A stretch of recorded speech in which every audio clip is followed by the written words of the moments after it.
Zulflaouen, Aslamtkoum, bonjour tout le monde.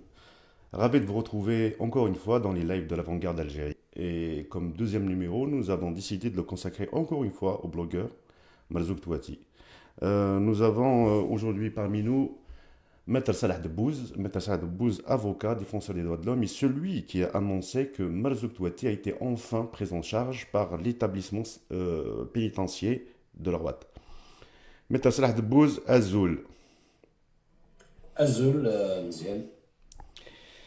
Azoul, maître, à chaque fois qu'interviewé, قارنيد أي غار كتشيني دماس دبوز وتمسلاي مالا تمازيغ بيش تمسلاي تقبايليت كتشيني تمسلاي تمزابيت.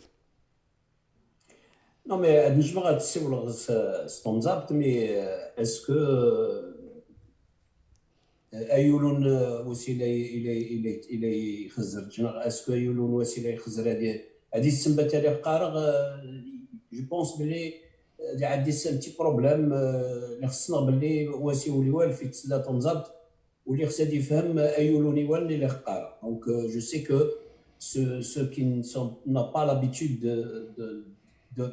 d'écouter un discours ou parler en mozambique, il aura de difficulté à comprendre tout ce que je dis. C'est pour ça que on va mélanger un petit peu, voilà, Tamazirt avec un peu un peu de français, un peu même de Daja si tu veux.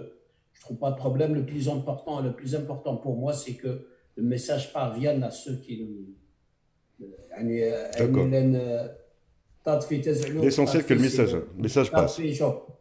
تطفي ستومزاب تطفي سي الفايده Tadfi. تطفي تدلوك تم قرانت سي كو تكيرضا تعوض اول ادياوض ادفهمن بالتالي نقال تلميذ تزوره يمد ريض ثغري ونعرضنا كلا نسلي في مرزوق تواتي. Vous étiez celui qui a annoncé que Marzouk Touati a été pris en charge par l'établissement pénitentiaire de la Rouate, chose que n'a pas été faite depuis le début de sa grève de la faim. On a même entendu parler notamment de par sa femme qui a déclaré qu'il a été délaissé, qu'il n'a pas été pris en charge pendant cette grève de la faim, alors que c'est le droit, c'est un droit du détenu. Une question qu'on se pose, parce que comme on a eu hier Madame Touati, quelle est la situation exacte de Mazouk Touati en prison? D'abord, premièrement, moi j'ai pris le fait qu'il soit transféré à l'infirmerie de la prison de la Roite, pas comme un soulagement, mais comme une alerte. Parce que la source qui m'a informé m'a dit qu'il a été transféré dans un état grave. Donc, c'est-à-dire que il y a un danger. Et l'expérience de Kamel Dinfrar, il faut rappeler que Kamel Dinfrar n'est pas mort suite à une grève de la faim. Mais Kamel Dinfrar avait arrêté sa grève de la faim le 19 mai 2019. Et il est mort le 28 mai 2019. Alors, malgré qu'il était dans la cellule carcérale de l'hôpital de Rdaya, il n'avait pas été pris en charge pendant toute la période où il avait arrêté sa grève de la faim. Les médecins refusaient de lui donner ce qu'il faut. Le fait de le transférer dans une structure hospitalière quand on est en prison ne veut pas forcément dire qu'il y a prise en charge. Est-ce que vous comparez, Attention, donc vous comparez le cas de Marzouk Touati à celui de Kamadine Frère? vous savez ce qui me traumatise? Moi, je viens d'écrire un post ce matin. J'ai dit qu'est-ce qui se passe dans la juridiction de Rdaya. Moi, j'ai eu beaucoup de clients à Rdaya. J'ai eu des clients partout en Algérie, mais j'ai eu beaucoup de clients à Rdaya. Et parmi les clients, il y a eu au moins 5 ou 6 décès. Alors pourquoi les gens qui sont jugés à Rdaya sont dans des situations psychologiques qui ne conviennent pas, je vais dire. Il y a eu Baouchi Afferi qui était un ex-PAPC de Brian qui est mort de suite à la prison de Larouat, mais qui a été jugé à Ardaya, condamné, enfin, instruit à Ardaya, il a été, je crois, jugé au pôle, mais de toute façon, son dossier était à Ardaya. Il est mort suite à une dépression nerveuse. Ben Sheikh Issa était en détention provisoire, il est mort suite à une dépression nerveuse. Kamel Din Fkhar, il était malade, il est mort parce qu'il a mal été pris en charge.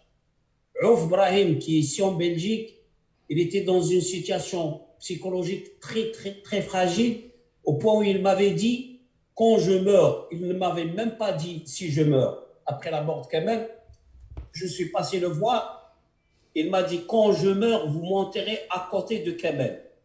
Aujourd'hui, nous avons Touati Merzouk qui est dans une situation psychologique très fragile et il y a beaucoup de détenus dans la prison de Ardaya ou qui sont passés par la juridiction de Ardaya qui sont dans une situation psychologique très, très... Qu'est-ce qui se passe à Ardaya? Pourquoi?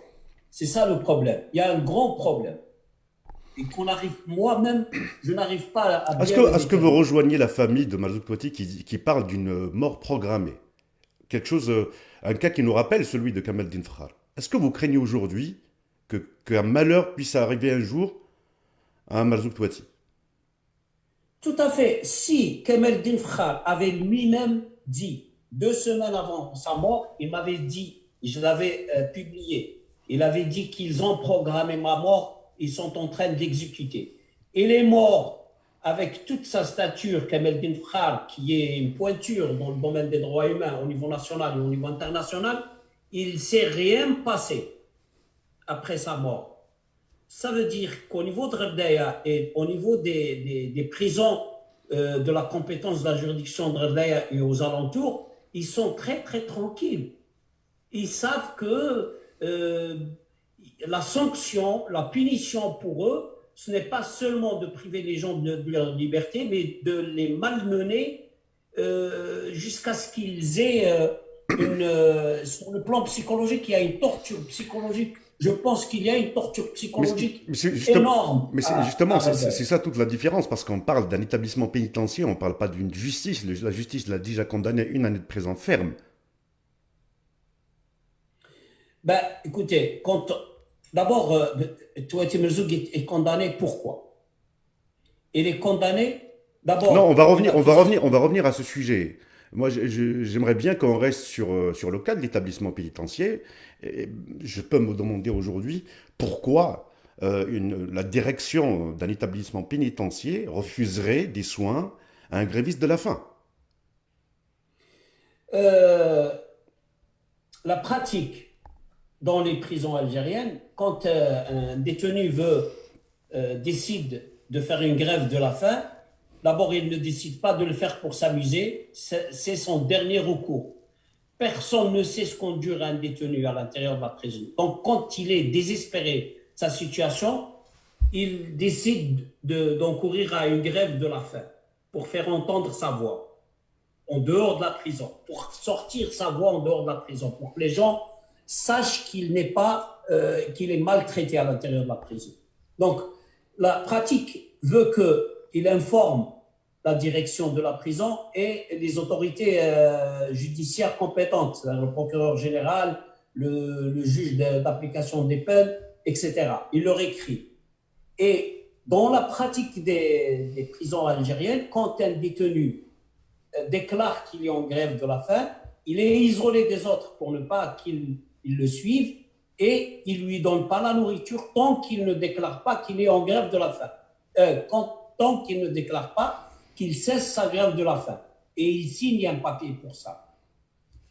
Dans le cas de Touati Merzouk, il a déclaré qu'il entame une grève de la faim, mais ils n'ont pas voulu l'entendre. C'est-à-dire, ils l'ont considéré, ils n'ont pas pris ça c'est pas qu'ils l'ont pas pris au sérieux. Pour le décourager, ils lui ont dit, pour nous, tu n'es pas en grève de la faim. Et donc, quand un détenu est en grève de la faim à l'intérieur d'une prison, il est isolé, mais la loi dit qu'il faut qu'il soit sous observation médicale. Or, le cas de Touati Merzouk, pour le décourager de continuer à faire sa grève de la faim, il n'a pas bénéficié de toutes les, comme a dit son épouse hier, le protocole nécessaire pour accompagner un gréviste de la faim. Justement, Marzouk Touati a été donc convoqué par la justice de Radaya par rapport à un post sur Facebook écrit sur un autre détenu d'opinion d'origine mozabite, Mohamed Babanjar. Et dans le post Facebook en question, il décrivait exactement presque la même situation. Donc il dénonçait la situation lamentable et critique dans laquelle se trouvait le détenu Mohamed Babanjar. Et suite à cela, que Marzouk Touati a été convoqué par la justice de Radaya. D'abord, pourquoi Marzouk Touati n'a pas été convoqué par la justice de Bijaya, tout simplement, puisqu'il est résident de cette wilaya. Pourquoi le convoquer par la justice de Radaya, selon vous? Ben justement, ça c'est un grand problème euh, dans le post que j'ai écrit ce matin sur ma page parlant des gens qui souffrent psychologiquement à Ardèche. J'ai aussi parlé de cette particularité que la juridiction de Ardèche s'est donnée pour poursuivre les gens qui ne résident pas sur son territoire et pour des faits qui ne sont pas commis sur sa compétence territoriale. Moi-même, j'ai été poursuivi à Ardaya plusieurs fois, alors que de ma vie, je n'ai jamais résidé à Ardaya.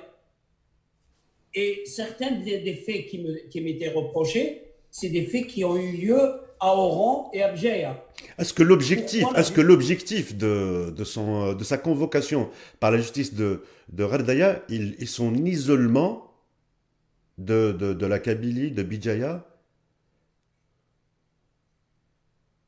Non, il a été convoqué par la justice de Ardaya parce qu'il a parlé de Babanjar Mohamed. C'est-à-dire, il y a un excès de zèle à Ardaya.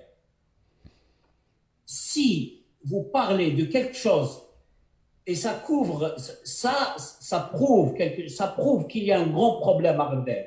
Quand quelqu'un dénonce une détention arbitraire à travers l'Algérie, toutes les juridictions de l'Algérie ne réagissent pas. Mais si vous dénoncez n'importe quoi sur le mauvais fonctionnement de la juridiction de Ardaya ou les mauvaises conditions de détention à Ardaya, il y a une réaction vite et violente.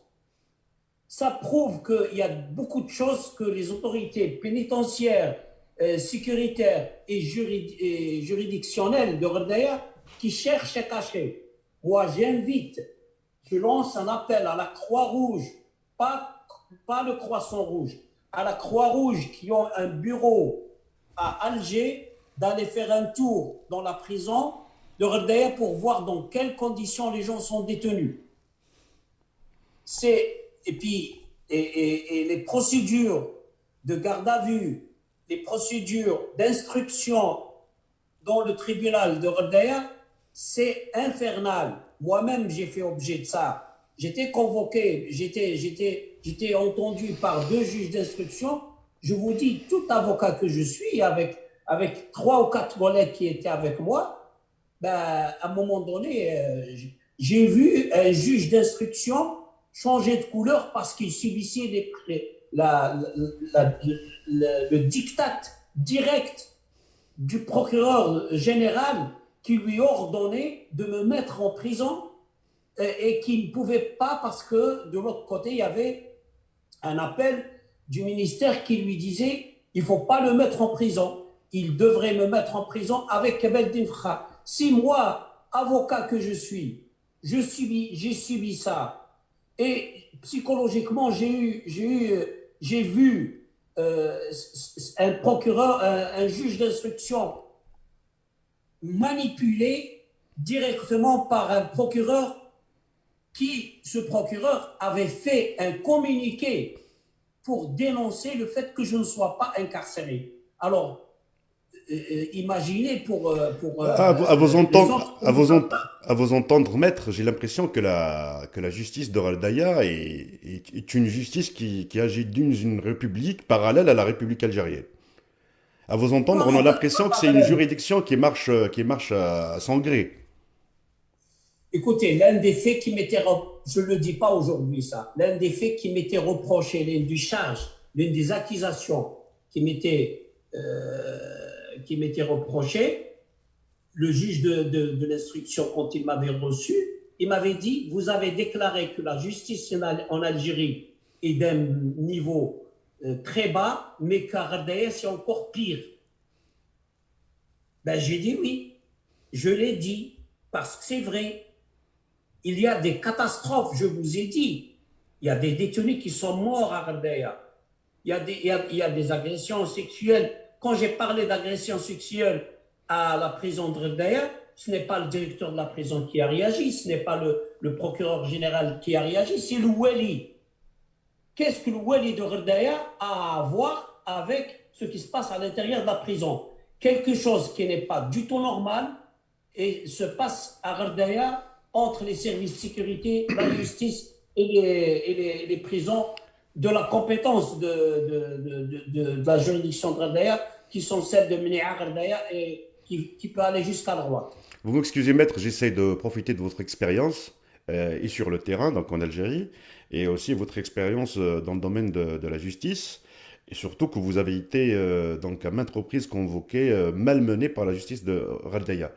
Peut-être une question très très simple. Pourquoi un transfert de Ardèche à la droite? Pourquoi transférer Mazouk Touati de Ardèche à la droite?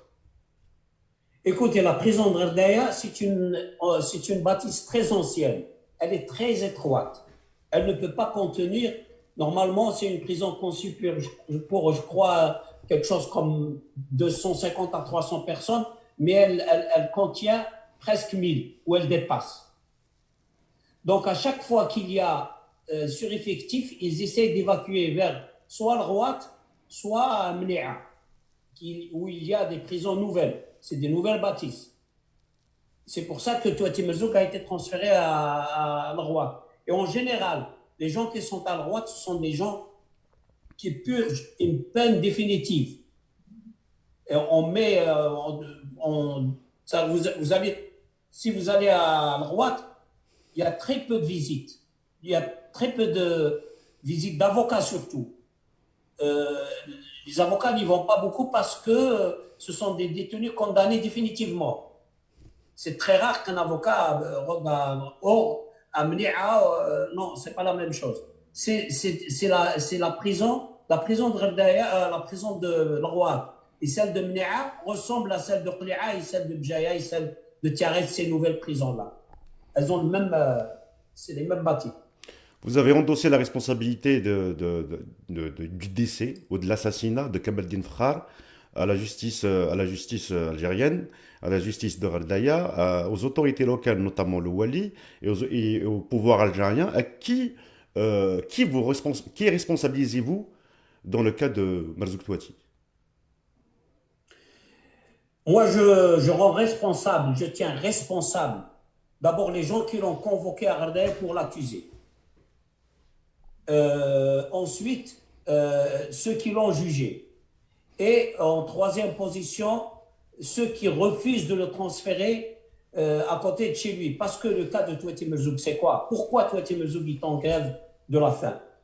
Mis à part le fait qu'il conteste sa détention qui est arbitraire, parce qu'on ne peut pas condamner quelqu'un parce qu'il a diffusé une information mensongère reprise d'une autre personne, même si c'était lui qui avait inventé le mensonge.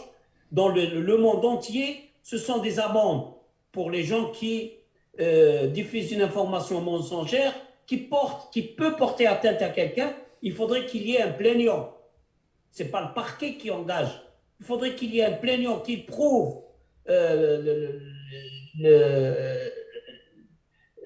qu'il prouve les dédommagements qu'il a subis par cette information mensongère et qu'il demande un dédommagement. Mais on ne peut pas mettre quelqu'un en prison parce qu'il y a, je ne sais pas qui lui a pas plu que Touati Merzouk parle de Bab el Mohamed et décide de le mettre en prison.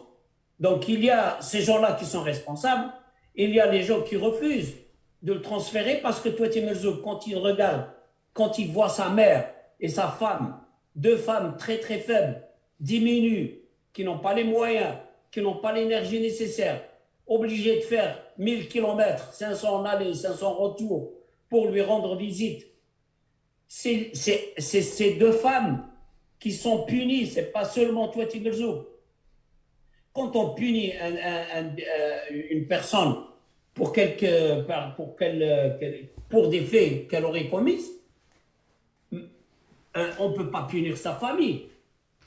Et or, dans ce cas de Touati Merzoug, c'est sa famille qui est punie et lui, le connaissant très bien, moi, je l'ai eu comme client pendant 3 ans, je lui ai rendu visite une bonne centaine de fois pendant ces 3 années. C'est quelqu'un qui est très déterminé. Il n'accepte, et je suis certain qu'il n'accepterait jamais que sa femme et sa mère continuent à faire ce trajet pour lui rendre visite avec tous les risques qu'elles prennent pour partir. Il faut savoir que la prison de Roat se trouve à une dizaine de kilomètres de la ville de Roat. C'est-à-dire, même quand vous êtes à moi, en tant qu'avocat, quand je suis allé voir, je crois que c'était Bona Brahim qui était transféré à Roat, j'ai souffert pour arriver à la prison de Roat. C'est inhumain ce que ces autorités essayent de faire subir à sa femme et son épouse, dans l'espoir, je suis certain que c'est dans l'espoir que ces deux femmes, après qu'ils soient libérés, le dissuadent de continuer à militer pour lui dire, écoute, maintenant, c'est pas toi qui vas payer après si tu es emprisonné, c'est nous. Donc, moi, je dis que tous ces gens-là, ils sont responsables de cette situation. Maître, on ne peut évoquer le cas de Marzouk Touati sans parler du cas de Mohamed Babanjar. D'ailleurs, on a l'impression que leurs destins sont liés, ils se sont déjà rencontrés. La première fois, quand Marzouk Touati a été emprisonné de 2017 jusqu'à 2019, il n'arrête pas d'en parler. Bon, lui qui parle d'une manière générale de toutes les exactions des droits humains, il parle souvent du cas des détenus du Mzab et surtout de Mohamed Babanjar. Dans quelle situation se trouve actuellement Mohamed Babanjar en prison? Mohamed Babanjar, il subit une injustice terrible. Il a été jugé, condamné pour un meurtre qu'il n'a pas commis. Et il a fait objet d'un chantage. Quand il a été arrêté, des policiers lui avaient dit, soit tu accuses Fakha Kamaldin d'être derrière le meurtre d'un certain Bazine Brahim En 95. En 95, oui. Soit tu vas te condamner pour ce meurtre. Le jour de son arrestation, des policiers lui avaient dit ça. Et il avait dit ça à son père. Et il a répété ça devant le tribunal qu'il a jugé. La première fois, il était condamné à mort. Et la deuxième fois, il était condamné à perpétuité. Dans le dossier de Mohamed Babanjar, il n'y a aucune preuve que Mohamed Babanjar était sur le lieu du crime le jour où ce crime a été commis. Il y a seulement le témoignage d'un mineur, fils du défunt Bazine Brahim, qui a dit avoir vu 2 personnes, sans les nommer, 3 jours avant le meurtre, et il avait dit que les 2 personnes étaient là, assis à côté de la mosquée où son père faisait la prière, le jour du meurtre. Et la police dit qu'il avait reconnu Mohamed Babanjar quand il lui avait montré sa photo. Ce même témoin avait fait un témoignage avant qu'il aurait vu quelqu'un qui aurait incendié la voiture de son père partir dans un véhicule 407, je crois, blanc. Et quand ils avaient convoqué cette personne, qui risquait la peine de mort aussi, et c'est avéré qu'il avait vendu son véhicule 6 mois avant. Il a été relaxé. Mais c'est grave quand même ce Donc, que vous dites, maître. Parce qu'en fait, emprisonner quelqu'un pendant 27 ans maintenant, pour pour un meurtre qu'il n'a pas, pour un acte qu'il n'a pas commis. Et en plus, vous dites que à l'époque, on lui a demandé d'incriminer Dr Kamal Din Fkhar pour qu'il soit libéré. Il ne l'a pas fait. 27 ans en prison. Oui, oui, oui. Ça fait 16 ans, ça fait 17 ans. Depuis Pas 95. hein? Depuis 95. Depuis 2005, pas depuis, 2005, voilà. depuis 2005, pas depuis 95. D'accord. Ça fait 17 ans. Mais écoutez, c'est-à-dire que les éléments qui vont. D'abord, premièrement, il n'y a aucune preuve contre Mohamed Bebenjer. Mais les éléments qui vont en faveur de Mohamed Bebenjer, ils sont nombreux. Le même témoin qui avait témoigné à sa charge, et c'est le seul élément retenu contre lui, avait fait un faux témoignage avant, contre une autre personne qui a été relaxée. Donc, le moins qu'on puisse dire sur ce témoin, c'est qu'il n'est pas stable. On ne peut pas dire on ne peut pas prendre en considération son témoignage. Ensuite, il avait déclaré, ça c'était en 2005, Frère Kameldine n'avait pas encore beaucoup de problèmes avec la justice. Il avait été convoqué une seule fois ou deux fois. Mais après ça, il a comparu devant le juge de Redaya une bonne centaine de fois. Il a encouru la peine de mort 3 ou 4 fois, jusqu'au jour où il a été liquidé à l'intérieur de la prison. C'est-à-dire, ce qu'avait dit Mohamed Bebenjer était vrai. Les services de sécurité et les services judiciaires de Redaya cherchaient l'élimination de Kamel Dinfra par n'importe quel moyen. Et ils ont fini par l'avoir. Ensuite, il y a cette histoire de... Bon, il voulait liquider Frère Kameldin lors des événements de Redaya. Et si c'était l'intervention de l'ONU, c'est le groupe de travail pour la détention arbitraire Pour quelle année? qui a écrit au gouvernement Bon, algérien juste pour lui dire comme précision, donc aux personnes qui nous regardent, vous parlez de quelle année? entre 2015 et 2017. Fakhar Kameldine a été arrêté le 9 juillet 2015.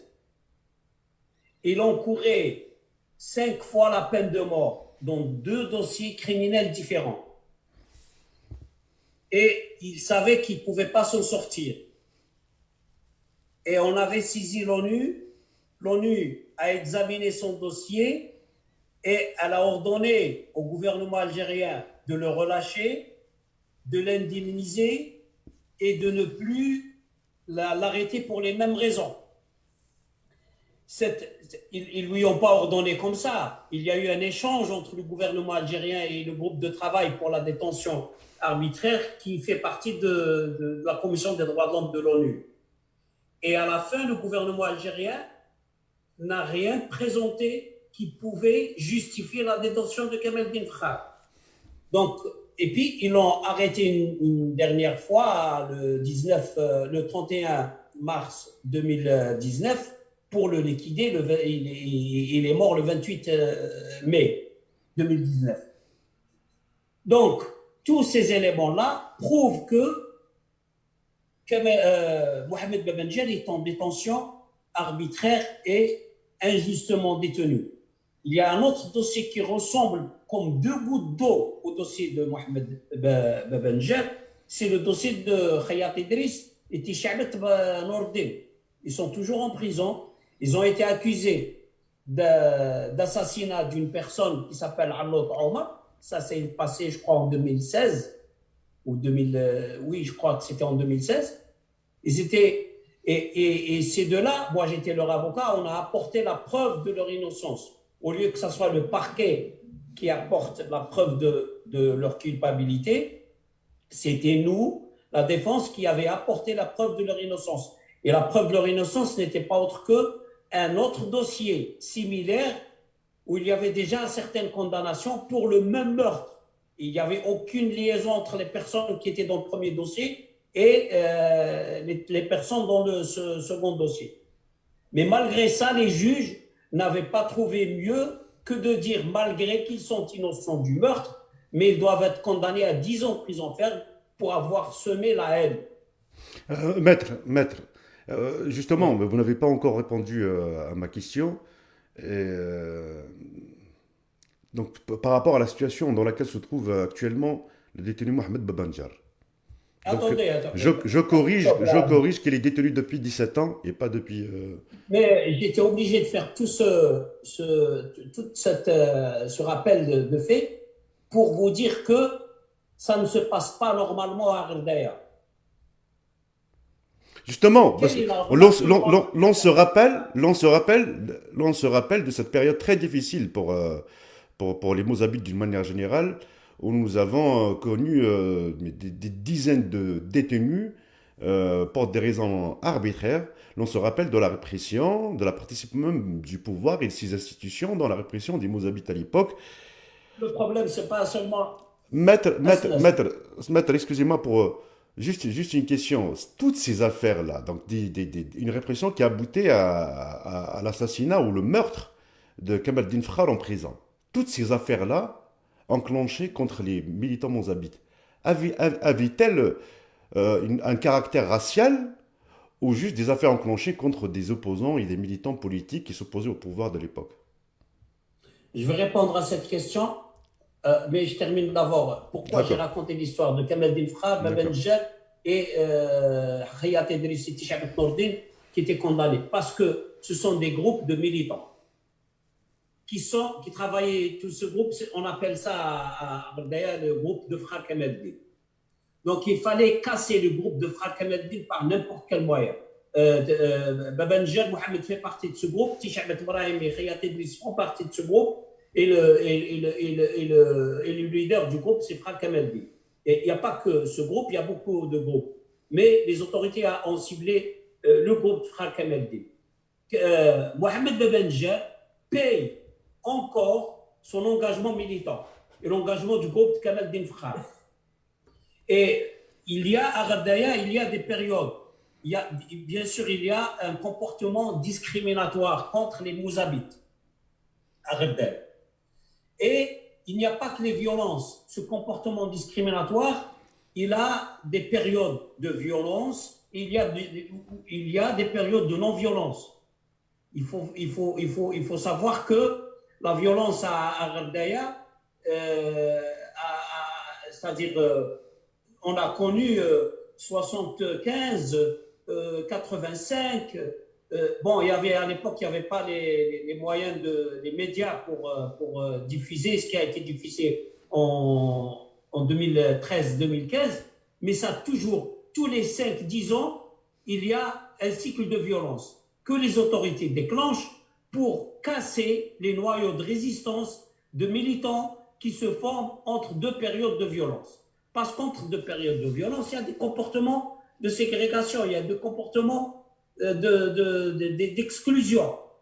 Et donc, tous ceux qui essayent de militer, soit dans le domaine syndical, soit dans le domaine de droits humains, soit dans un domaine de démocratique et de partis progressistes, ils sont cassés par le pouvoir et les autorités sécuritaires et judiciaires en font leurs affaires.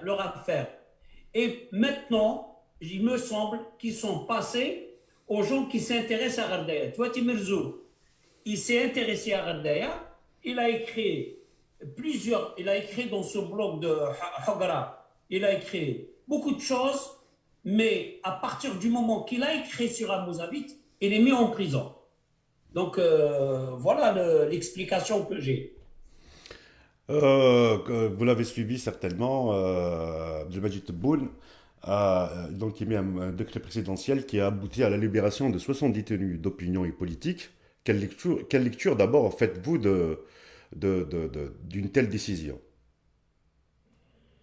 Nous sommes habitués au jeu camouflé du pouvoir.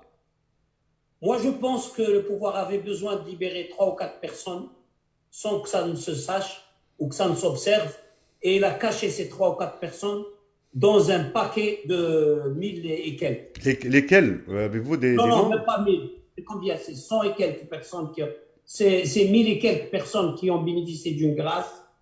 Et donc quelques 60 ou 70 détenus d'opinion. Mais je pense que dans ce paquet-là, il y a 3 ou 4 personnes que le pouvoir voulait libérer, mais il voulait les libérer dans une masse pour que ça ne se voit pas. Pour la simple raison que s'il y a 70 détenus d'opinion qui ont été libérés, pourquoi pas tous les détenus d'opinion, parce qu'ils sont tous poursuivis pour les mêmes faits. Donc c'est clair et net pour moi, c'est un camouflet. Voilà l'explication que je donne à ce faux geste. D'ailleurs, il faut le rappeler que le pouvoir en question ne reconnaît pas la qualification de détenu d'opinion et de détenu politique. Il n'y a pas un pouvoir à travers le monde qui reconnaît la qualité de détenu politique ou de détenu d'opinion à un détenu politique ou d'opinion. Parce qu'il n'y a pas une loi qui permet à une justice, sauf dans les pays un peu comme la Corée du Nord, par exemple, vous pouvez être poursuivi pour votre opinion par un texte qui le dit. Mais pour le reste, est-ce que vous pensez que Mandela, quand il était en prison, il était en tant que détenu d'opinion?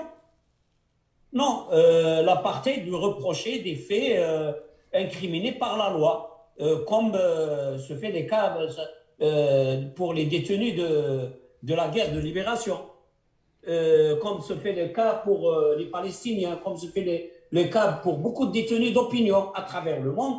On ne leur reproche jamais leur opinion directement. On essaie toujours de masquer ça mais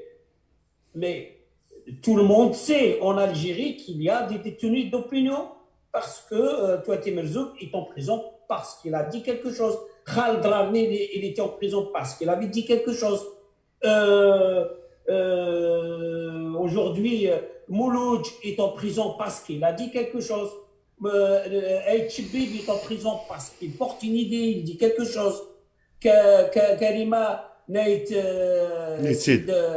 est en prison pour son opinion. Ce sont des détenus d'opinion, mais de toutes les manières, il n'y a pas un seul pouvoir qui soit responsable de la détention de détenus pour leur opinion, qui puisse dire c'est pour leur opinion. Pensez-vous que cet allègement, peut-être, aux procédures allait se continuer et que le pouvoir va décider peut-être la libération de tous les détenus d'opinion et politique? Non, non, je ne pense pas. Au contraire, je pense que ça va s'aggraver parce que il y a trop de calculs dans cette histoire. Regardez la nouvelle grille de salaire. Elle a été publiée le premier jour de Ramadan. Enfin, les premiers jours de Ramadan. Et puis, ce n'est pas applicable à tout. Il faut savoir, moi, je me suis informé la dernière fois, on m'a dit que certains fonctionnaires sont exclus de l'application de cette grille et ils m'ont demandé de ne pas dire dans quel secteur en crainte de représailles. Mais moi, je vous dis, il y a des secteurs qui n'appliquent pas cette grille de nouvelles salaires. C'est fait pour absorber la colère qui est là, due à la cherté de la vie, due à la situation sociale très très fragile de beaucoup de gens, due à toutes les difficultés que la société rencontre, due au fait qu'il n'y ait aucun changement, il n'y a rien de toutes les promesses que l'équipe au pouvoir avait données qui ne soient tenues. Donc ils sont en train d'essayer de calmer, mais ils ne peuvent pas parce que s'ils relâchent les gens, ça va repartir. S'ils ne relâchent pas les gens, ça va repartir de toutes les manières.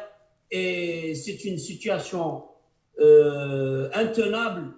Personne ne peut rien devant une situation explosive. Si vous avez tous les ingrédients pour qu'il y ait une explosion sociale, vous ne pouvez pas l'éviter par des mesures comme ça c'est comme du maquillage, c'est comme si vous maquillez une personne pour la rendre plus jeune alors qu'elle est vieille ou ou pour cacher des défauts que vous ne pouvez pas cacher. Justement, j'allais vous poser la question du comment vous voyez l'avenir en Algérie, mais je pense que vous y avez répondu. Peut-être un dernier mot pour s'adresser peut-être aux familles des détenus politiques et d'opinion et aux militants et militantes qui continuent quand même à subir l'oppression et la répression du pouvoir en place. Moi, j'ai deux mots. Je dirais deux mots. Euh, Détermination et sereineté. Il faut être serein et déterminé. Il ne faut pas être pris de panique et il ne faut pas désespérer. Il faut rester serein. Il faut résister à ce pouvoir, peu importe le moyen. Peu importe le moyen pacifique, hein, pour ne pas que ça soit interprété autrement. Peu importe le moyen pacifique qu'on peut trouver pour résister à ce pouvoir, il faut lui résister. Parce que c'est pas un pouvoir qui peut être, qui fait du bien pour la société. Un dernier mot sur Marzouk Touati. Mais Zouk Touati, moi, je dis, je crains beaucoup pour lui. J'espère qu'il sera bien pris en charge. Et j'espère surtout qu'il sera au moins transféré dans la prison de Bjaya pour éviter à sa famille d'être puni tous les 15 jours de faire ce déplacement. Et j'espère qu'il s'en sortira. Moi, je vous dis, il faut le sortir de la juridiction de Bjaya. Et il faut voir qu'est-ce qui se passe dans cette juridiction. Merci, maître Salah Debbouz. Merci d'avoir accepté de répondre à nos questions. Merci C'est d'être moi là. qui te remercie et merci aux auditeurs et Sahar Ramadan Kumga. Talmerth, Salah Debbouz. Donc, quand on a eu quarantaine de minutes. Donc, à débattre, à discuter de la situation de Marzouk Touati, des détenus d'opinion. On est même revenu aux événements de Gardaya, au décès ou au meurtre de Kamal Din Fakhar. Tellement de choses et tellement de sujets qu'on a évoqués avec Maître Salah Debbouz. Nous vous donnons rendez-vous donc demain, probablement, avec d'autres sujets, mais toujours liés à la situation politique et à la question de la défense des droits humains. ودينا ثلمث نون تمي ثلام ذي تسعاد إمي ثلام ذي تسعاد ودنفك تسعاد دونك راس النظام نورمالمون أزكى سو سوجي نظام مي توجور يشود غير سرتيث أسي زرفان مودان نجاو لهنا مس الخير أوفا